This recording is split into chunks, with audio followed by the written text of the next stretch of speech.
Assalamualaikum warahmatullahi wabarakatuh.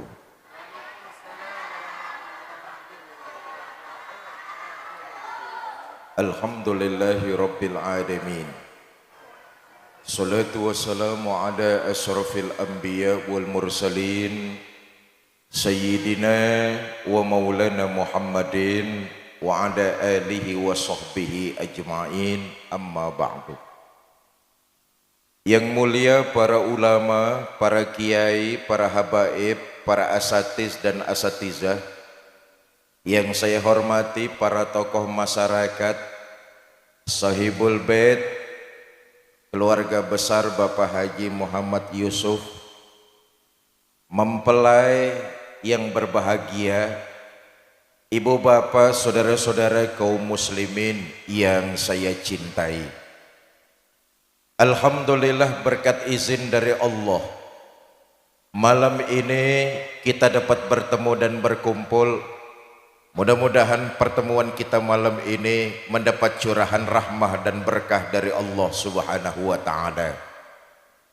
Salawat dan salam selalu kita curahkan pada junjungan kita baginda Nabi besar Muhammad sallallahu alaihi wasallam, dengan harapan kelak di yaumil akhir kita semua yang hadir mendapat syafaat dari Nabi kita Muhammad sallallahu alaihi wasallam.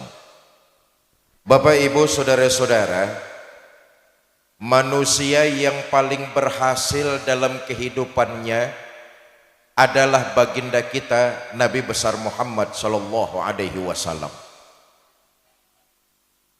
Lihatlah sejarah Nabi itu masa tugasnya cuma 23 tahun.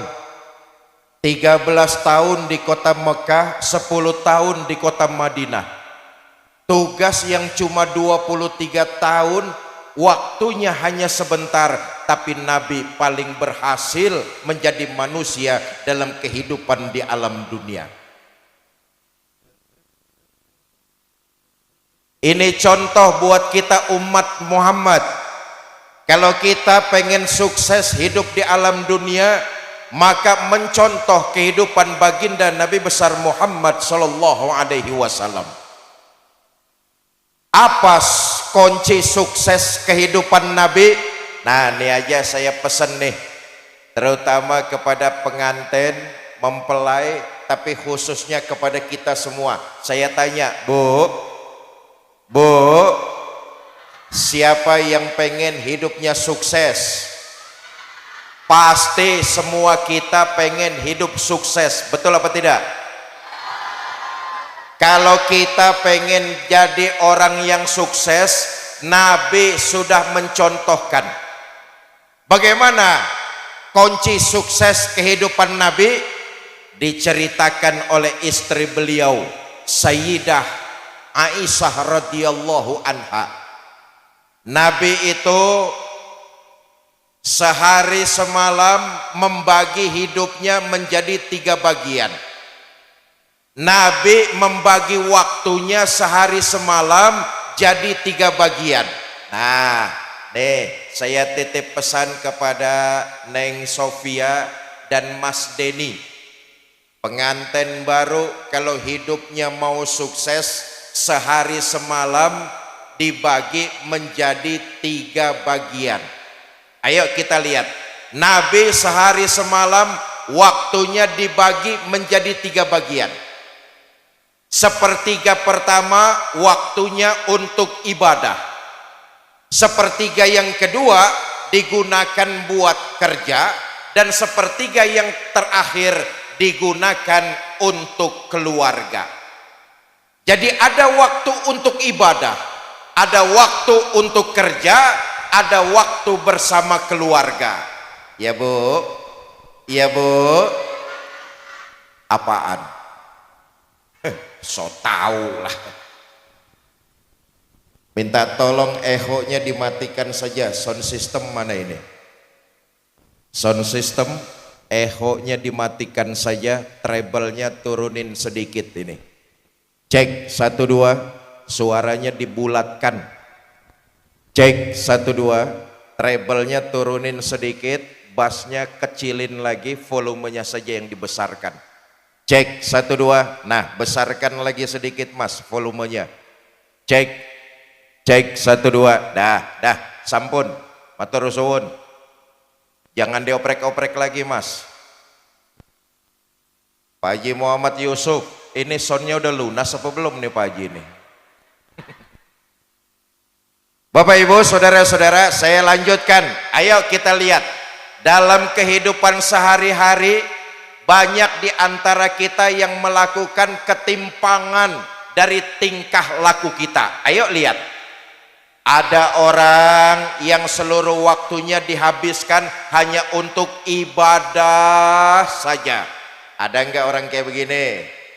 Ada enggak? Kerja enggak mau, keluarga berantakan. Orang semacam ini bukan juga orang yang terbaik. Ada orang yang seluruh waktunya dihabiskan untuk kerja saja. Ada enggak orang kayak begini? Allah dilupakan, anak istri terlantar. Orang semacam ini bukan juga orang yang terbaik. Ada lagi orang yang seluruh waktunya dihabiskan bersama keluarga saja. Ada enggak kayak begini? Tiap hari sama keluarga. Bahasa Jermannya ngumpul, orang ngumpul, sing penting mangan. Orang semacam ini bukan juga orang yang terbaik. Jadi ada waktu untuk ibadah, ada waktu buat kerja, ada waktu bersama keluarga. Jelas? Kita lihat satu persatu. Pertama, sepertiga waktu Nabi digunakan untuk ibadah. Bapak Ibu, kita tahu lewat sejarah, Nabi itu manusia yang ibadahnya paling mantap. Betul apa tidak? Nabi itu sholatnya paling kuat. Betul apa tidak? Nabi itu sedekahnya paling berani. Betul apa tidak? Dari semua ibadah yang dilakukan baginda Nabi, Nabi ibadahnya paling mantap, paling kuat, paling sempurna. Satu-satunya manusia yang dosanya sudah mendapat jaminan ampun dari Allah adalah Nabi kita Muhammad sallallahu alaihi wasallam. Liyaghfirallahu ma taqaddama min zambika wa ma ta'akhkhar. Muhammad, dosamu yang lalu, yang sekarang atau yang akan datang kalau memang ada, semuanya sudah mendapat jaminan ampun dari Allah. Dosa sudah mendapat jaminan ampun, tapi ibadah Nabi makin luar biasa. Siapa yang menceritakan tentang ibadah baginda Nabi? Tidak lain dan tidak bukan istri tercinta beliau, Ummul Mukminin Sayyidah Aisyah radhiyallahu anha. Satu malam, kata Sayyidah Aisyah, istri Nabi, selesai saya sholat Isya, saya siap-siap mau tidur. Saya lihat suami saya, Rasulullah sallallahu alaihi wasallam. Saya lihat suami saya lagi sholat, saya lalu tidur. Tengah malam saya terbangun, saya lihat suami saya masih sholat juga. Saya tidur lagi. Sepertiga malam yang akhir saya terbangun, saya lihat suami saya masih sholat juga. Allahumma sholli wa sallim wa barik alaih. Dosanya sudah mendapat jaminan ampun dari Allah.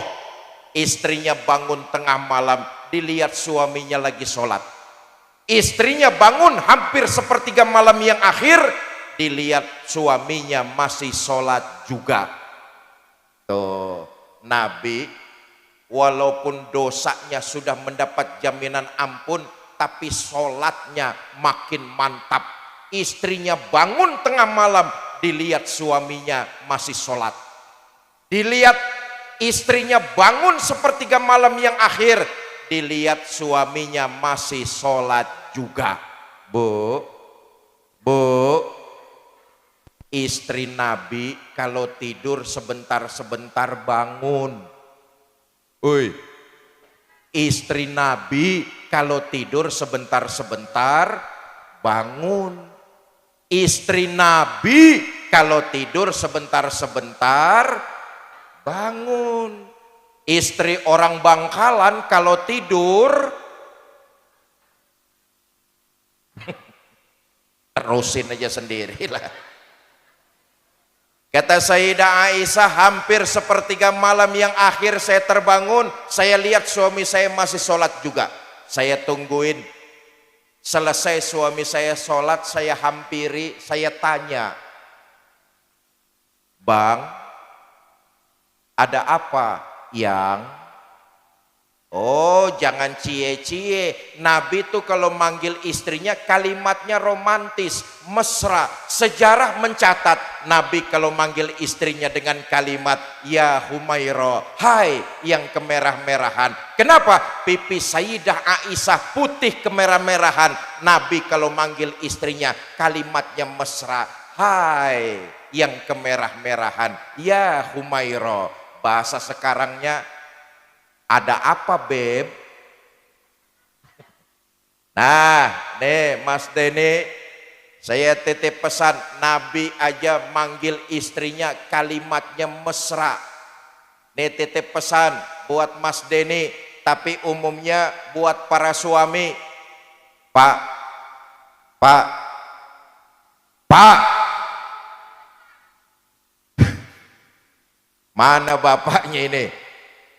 Nabi itu manggil istrinya kalimatnya mesra, romantis, luar biasa. Kenapa? Nabi tahu kok bahwa perempuan itu makhluk yang perasaannya lembut, hatinya halus. Senangnya kata-kata yang terucap itu kata-kata yang penuh dengan kelembutan. Betul Bu?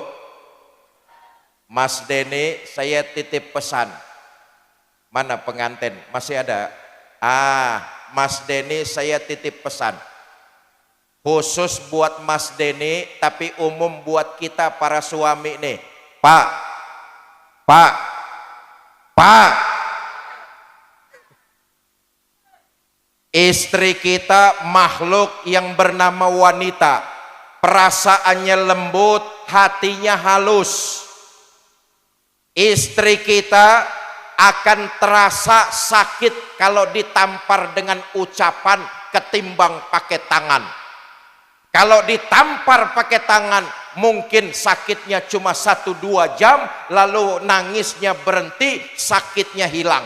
Tapi istri kita kalau ditampar pakai ucapan yang menyakitkan, keluar dari mulut suaminya, boleh jadi sampai mati dia akan ingat dengan kata-kata kasar suaminya. Udah diem lah.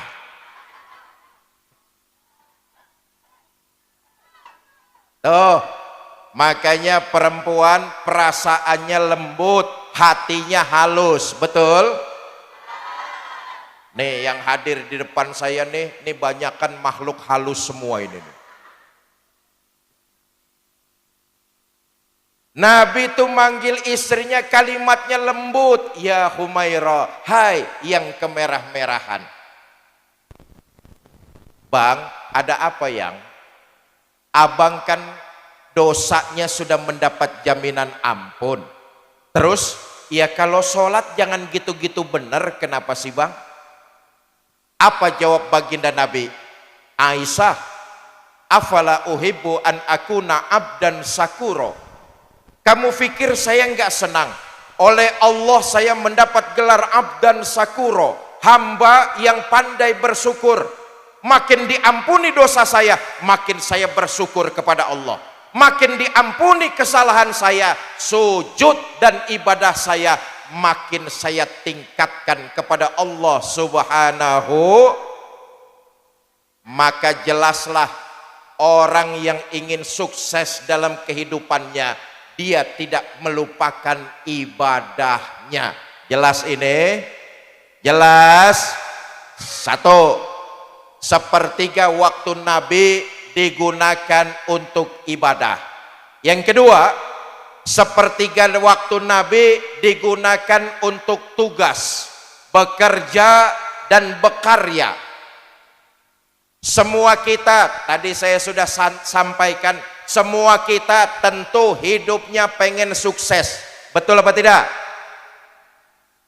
Nih, yang malam ini hadir di rumah Pak Haji Muhammad Yusuf nih ada 100 orang,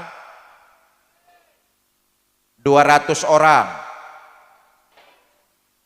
300 orang, 3.000 orang. Campur yang ada di kebun-kebun singkong gitu tuh. Ratusan orang yang malam ini hadir di halaman rumah Pak Haji Muhammad Yusuf. Semua kita tentu pengen hidup kita sukses, betul? Ayo kita lihat contoh dan teladan kesuksesan baginda Nabi dalam berkarya, bertugas, bekerja, tidak lain dan tidak bukan adalah akhlakul karimah. Inilah modal utama kesuksesan baginda kita Nabi besar Muhammad sallallahu alaihi wasallam. Maka saya titip pesan buat adik-adik saya, para remaja, para pemuda Kabupaten Bangkalan. Nih, desa apa kita namanya nih, Mas?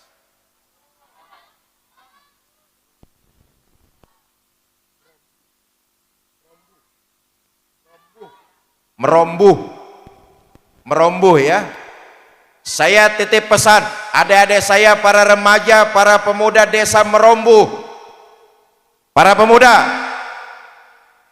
pemuda, kalau kalian pengen sukses di tengah-tengah masyarakat, camkan ini baik-baik.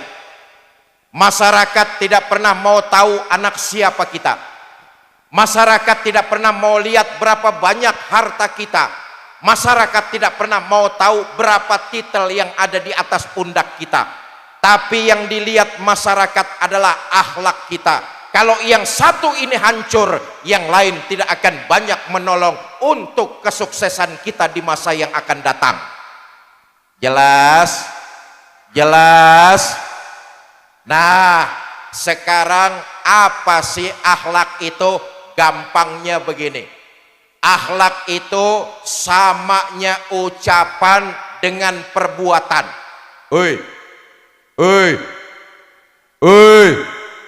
Saya ulangi, akhlak itu samanya ucapan dengan perbuatan. Nabi kalau ucapannya A, perbuatannya pasti A. Kalau ucapannya B, perbuatannya pasti B. Itu sebabnya pantas kalau Nabi kita jadikan pemimpin buat umat Islam dari dunia sampai akhirat. Jelas? Jelas? Maaf, sekarang ini kan banyak pemimpin yang ucapan sama perbuatannya nggak sama.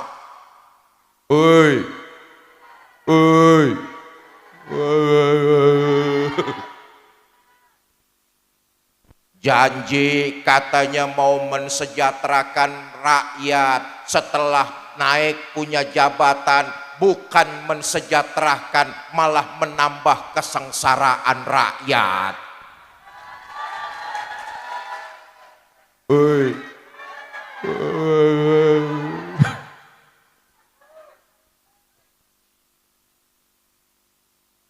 Ya Allah, kita ini rakyat, kata orang sekarang ini, kita nih ibarat sudah jatuh ketimpa tangga, ketabrak sepeda motor.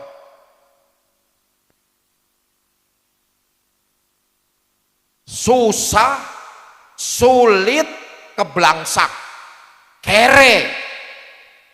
Apa buktinya? Lihat sajalah, pengangguran terus bertambah, betul apa tidak? Nyari uang susah, ditambah dengan naiknya harga-harga kebutuhan hidup. Sekarang ini apa saja serba mahal, apa saja serba naik, betul? Yang turun cuma harga diri saja. Semua harga-harga naik, harga diri turun. Bu, Bu, ibu dikasih uang sama suaminya 10.000, suruh belanja, dapat apa? Semua harga-harga naik, betul apa tidak? Beras naik, cabai naik, minyak naik, daging naik, telur naik, susu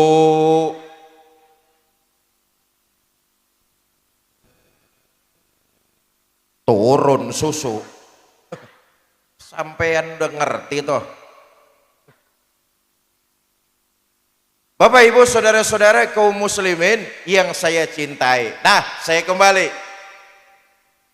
Kunci kedua, sepertiga waktu Nabi digunakan untuk tugas. Modal utamanya tidak lain dan tidak bukan adalah akhlak. Apa itu akhlak? Samanya ucapan dengan perbuatan. Itulah kunci kesuksesan baginda Nabi.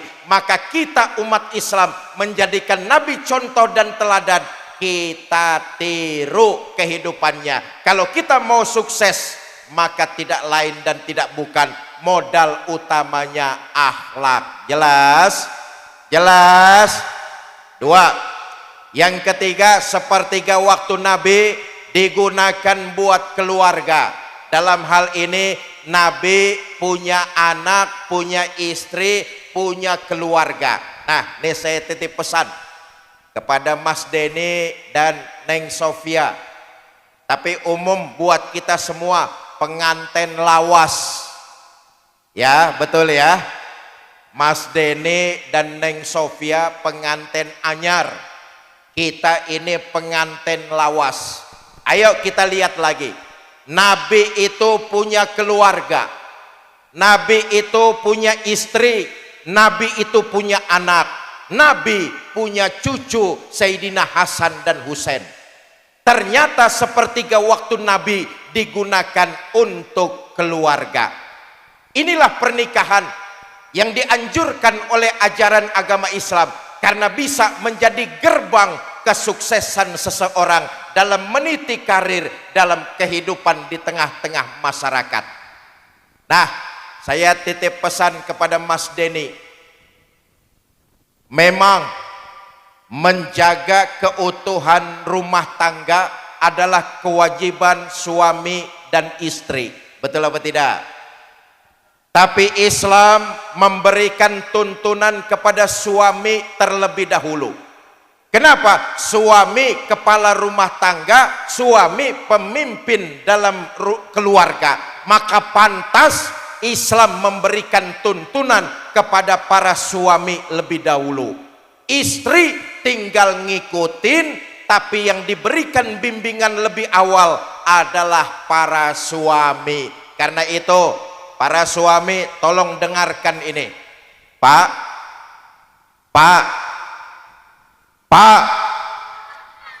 tolong dengarkan. Islam memberikan tuntunan kita agar rumah tangga kita mencapai sakinah, mawaddah dan rahmah. Apa tuntunan agama? Dalam Quran ditegaskan, wa asiruhunna bil ma'ruf, pergauli istrimu dengan baik. Fa in karihtumuhunna, kalau kamu menemui tingkah laku istrimu yang menjengkelkan, fa asa an takrahu syai'a, maka bersabarlah. Ini tuntunan Islam kepada para suami. Pak, Quran ngajarin kita untuk menggauli istri dengan baik. Baik perbuatan, apatah lagi dengan ucapan. Saya mau cerita, dalam sejarah diterangkan, Anas bin Malik bertahun-tahun jadi khodim, membantu kehidupan rumah tangga baginda Nabi. Anas bin Malik bercerita, beliau nggak pernah mendengar bentakan suara yang kasar keluar dari mulut baginda Nabi menghardik istrinya. Kata Anas bin Malik, bertahun-tahun saya ngikutin rumah tangga Nabi. Nabi nggak pernah ngomong kasar membentak-bentak istrinya. Bu, mirip suami ibu ya? Enggak. Anas bin Malik bertahun-tahun ngikutin rumah tangga baginda Nabi. Beliau nggak pernah mendengar Nabi keluar kata-kata kasar menghardik istrinya. Bahkan Nabi itu penuh dengan pengertian, penuh dengan kelembutan. Kenapa? Nabi sangat mengerti kondisi istrinya, maka Nabi sangat pengertian kepada istrinya. Pernah sejarah menceritakan, satu malam Sayyidah Aisyah sudah tertidur. Satu malam Nabi pulang dari masjid terlalu larut, karena di masjid rupanya banyak orang bertanya tentang agama Islam. Nabi pulangnya kemalaman.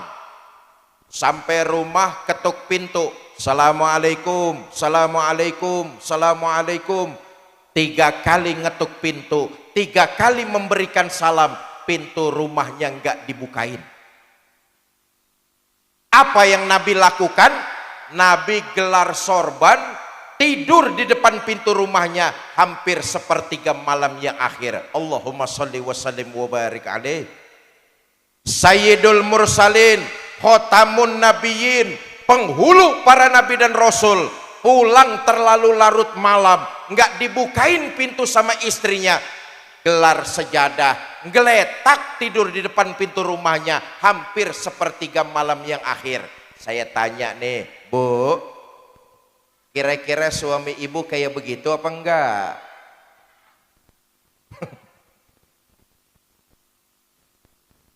Hampir sepertiga malam yang akhir, Sayyidah Aisyah buka pintu, dilihat suaminya tidur geletak di depan pintu rumah. Dibangunin sama istrinya, Bang, bangun, tidurnya pindah ke dalam. Nabi dibangunin, ngucek mata, lalu beliau berkata, maafkan saya sayang, semalam saya pulangnya terlalu larut. Allahu Akbar. Pulang kerja, badannya capek, matanya ngantuk, sampai rumah nggak dibukain pintu, tidur di depan pintu rumah sampai mau pagi. Begitu dibangunin sama istrinya, suaminya dahuluan yang meminta maaf. Kira-kira suami ibu kayak begitu enggak?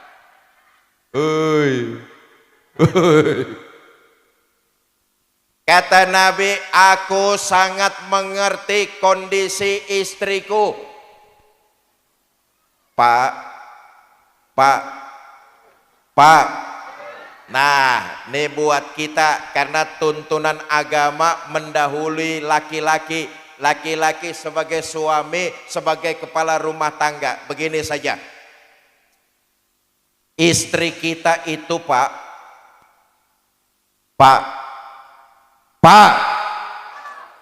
istri kita itu jam kerjanya nyaris 24 jam. Ayo coba kita renungkan, secapek-capeknya kita para suami, bekerjakah kita, berkebunkah kita, ke ladangkah kita, ke pasarkah kita? Secapek-capeknya kita suami mencari nafkah, selesai sholat isya berjamaah, selesai makan malam, kita sudah bisa istirahat di dalam kamar. Betul apa tidak? Tapi istri kita belum bisa istirahat. Kenapa? Dia harus ngajarin anak kita bikin PR. Oh, bikin PR itu jangan dianggap kerjaan mudah. Bikin PR itu kerjaan sulit, penuh kesabaran. Boleh jadi para suami sudah istirahat di dalam kamar sambil nonton TV, tapi istrinya belum bisa istirahat. Kenapa? Dia harus ngajarin anak kita bikin PR, menyelesaikan tugas sekolahnya. Betul apa tidak, Bu? Sampai jam berapa? Kadang-kadang sampai jam 11 malam. Itu kerjaan istri kita tuh. Pak, itu kerjaan istri kita, ngajarin anak bikin PR sampai jam 11 malam. Badannya capek, kondisinya lelah, matanya ngantuk, pengen istirahat, ternyata masih belum bisa juga. Kenapa? Anak bayinya nangis. Tuh, bayi kan begitu tuh. Lapar, nangis, sakit, nangis, belum bisa ngomong, ngapain aja nangis. Jam 11 malam bayinya nangis, pasti lapar. Betul apa tidak? Jiwa keibuan istri kita, walaupun badannya capek, matanya ngantuk, kondisinya lelah karena bayinya nangis lapar, disusui. Betul? Sampai jam berapa? Kadang-kadang sampai jam 2 malam. Bayinya diam. Ya terusin aja sendirilah. Bapak ibu saudara-saudara kaum muslimin yang saya cintai. Karena itu pantas Islam memberikan tuntunan melalui Al-Quran. Wa asiruhunna bil ma'ruf. Pergauli istrimu dengan baik. Baik ucapan, lebih-lebih dan dengan perbuatan. Fa in karihtumuhunna, kalau kamu melihat tingkah laku istrimu yang menjengkelkan, fa asa an takrahu syai'a, maka bersabarlah, karena dalam kesabaran itu Allah akan berikan kebaikan yang banyak buat dirimu. Nah, ini titip pesan Mas Denny dan para suami. Pak,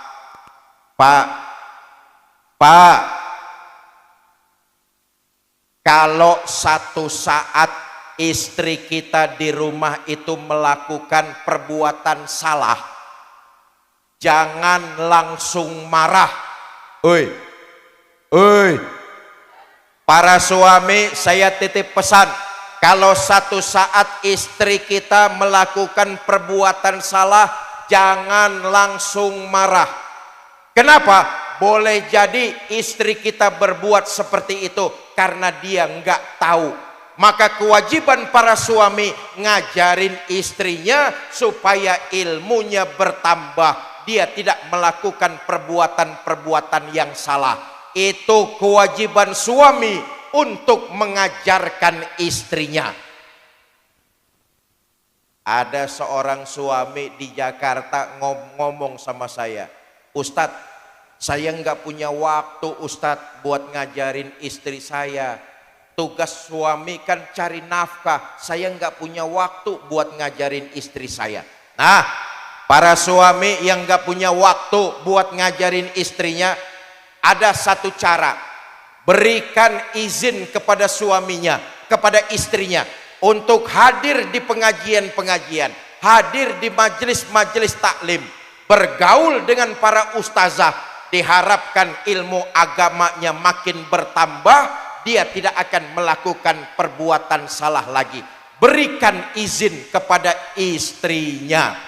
Pak, kasih izin istrinya untuk hadir di pengajian-pengajian, untuk datang di majelis-majelis taklim. Ustadz, saya kalau istri ikut pengajian saya senang Ustadz, saya izinin. Enggak cuma saya izinin, saya ongkosin. Mau ngaji ke Bangkalan saya ongkosin. Mau ngaji ke Sumeneb saya ongkosin. Mau ngaji ke Surabaya saya ongkosin. Tapi yang saya enggak sanggup Ustadz, seragamnya. Ayo, betul apa tidak? Seragamnya Ustadz, yang ini belum lunas, yang sana sudah ngutang. Ngaku loh. Bapak ibu saudara-saudara kaum muslimin yang saya cintai, maka kewajiban suami mengajarkan istrinya. Kalau memang tidak punya waktu, berikan izin istrinya untuk hadir di majelis-majelis ilmu. Nah, sekarang giliran kaum ibu, para istri. Bu, gantian ibu-ibu yang belaga budek nih. Saya titip pesan kepada para istri, kaum ibu, kalau sudah diberikan izin oleh suami untuk hadir di pengajian, selesai pengajian segera lekas pulang. Kalau sudah diberikan izin sama suaminya, jaga kepercayaan suami, jangan dikhianati. Jelas? Mau berangkat pengajian, cium tangan suaminya. Nih tadi mau ngaji datang ke sini cium tangan gak sama suaminya? Boro-boro cium tangan, yang ada kadang-kadang campur merentah. Mas, saya mau arisan, itu jemuran kalau hujan angkatin mas. Kalau sudah diberikan izin oleh suami, jaga kepercayaannya, jangan khianati kepercayaan suami. Jelas? Ngajinya cuma setengah jam, kadang-kadang selesai ngaji ngerumpi jadi sejam setengah. Gosipnya sejam setengah. Bukan ibu-ibu desa sini, ibu-ibu desa sebelah. Ibu-ibu desa sebelah kalau dikasih izin sama suami mau ngaji, ngajinya cuma setengah jam, gosipnya sejam setengah. Ibu-ibu tetangga desa sebelah, saya tanya, orangnya pindahan dari desa sini katanya nih. Bapak Ibu, saudara-saudara kaum muslimin yang saya cintai. Nah, istri harus ngimbangi. Kalau suami sudah memberikan izin, maka jaga kepercayaan suami, jangan dikhianati. Bu, sebenarnya enak jadi kaum ibu, jadi istri itu enak. Kenapa? Istri ngikutin suami. Makanya peribahasa Jawa, istri itu bagaimana suami, sorga katut, neraka kuali. Ke sorga istri ngikut, ke neraka istri ngikut. Kenapa? Karena istri adalah tanggung jawab suami. Tapi enggak begitu juga dalam ajaran Islam. Kalau ke sorga istrinya ikut. Kalau suaminya durhaka, ya tentu salah jalan, dewe-dewe. Enak jadi kaum istri, enak jadi seorang ibu. Satu-satunya makhluk yang sudah mendapat jaminan masuk surga adalah para istri nih, kaum ibu. Nih yang hadir di sini nih, para istri kaum ibu nih sudah dijamin masuk surga. Dijamin masuk surga. Kata Nabi, ayu mamra'atin matat wa zawjuha an haradin dakhalatil jannah min ayyibabin. Jika seorang istri meninggal dunia, suaminya ridho dengan apa yang pernah dikerjakan oleh istri, maka si istri disuruh masuk surga, milih lewat pintu mana saja. Enak apa tidak? Mudah-mudahan yang hadir nih istri-istri yang taat kepada suami, calon-calon penghuni surga, istri solehah semua. Apalagi yang hadir di rumah Pak Haji Muhammad Yusuf nih, ibu-ibunya saya lihat nih cantik-cantik semua. Wajahnya glowing. Pakai bedaknya saya yakin juga macem-macem. Ada yang pakai bedak Maybelline, Revlon, pipa, paralon. Mau datang pengajian di rumah Pak Haji Muhammad Yusuf, saya yakin wangi-wangi semua. Betul ya Bu ya?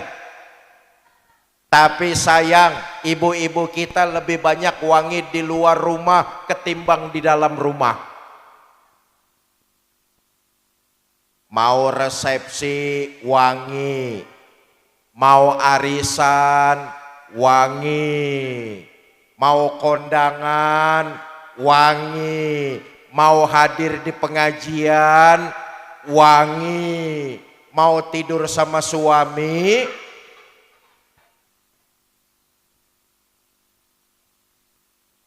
mentang-mentang mau tidur sama suami, kaki bau minyak tawon, badan bau remason, naik ke leher bau autan.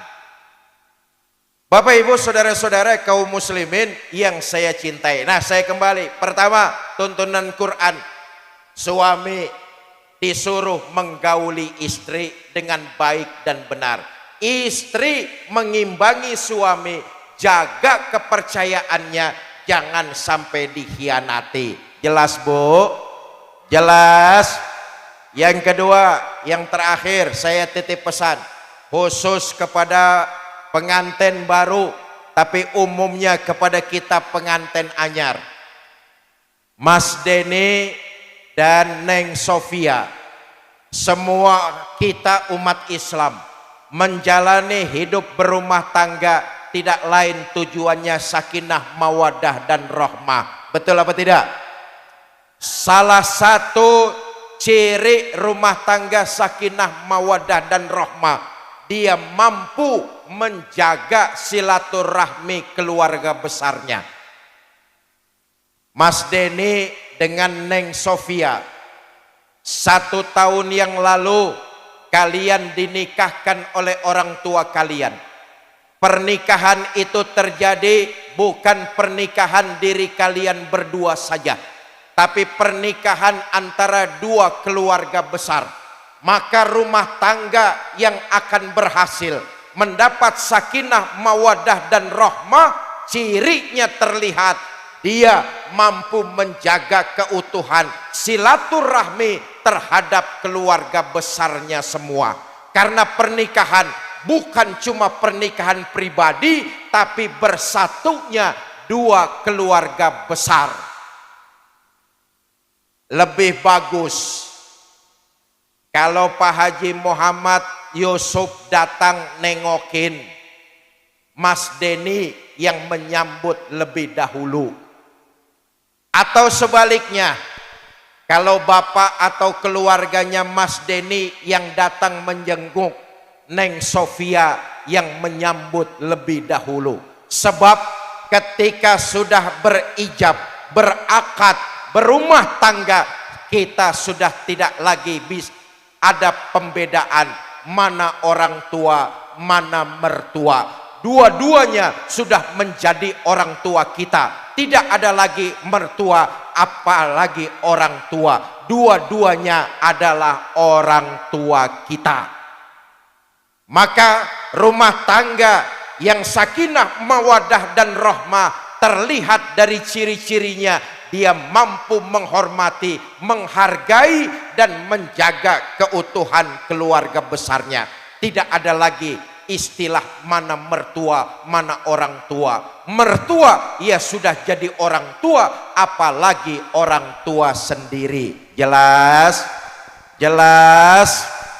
Bapak Ibu, saudara-saudara kaum muslimin yang saya cintai. Nah, saya tahu ini banyak sekali yang hadir di sini, apalagi anak-anak kita dari tadi selepas sholat Isya hadir di sini.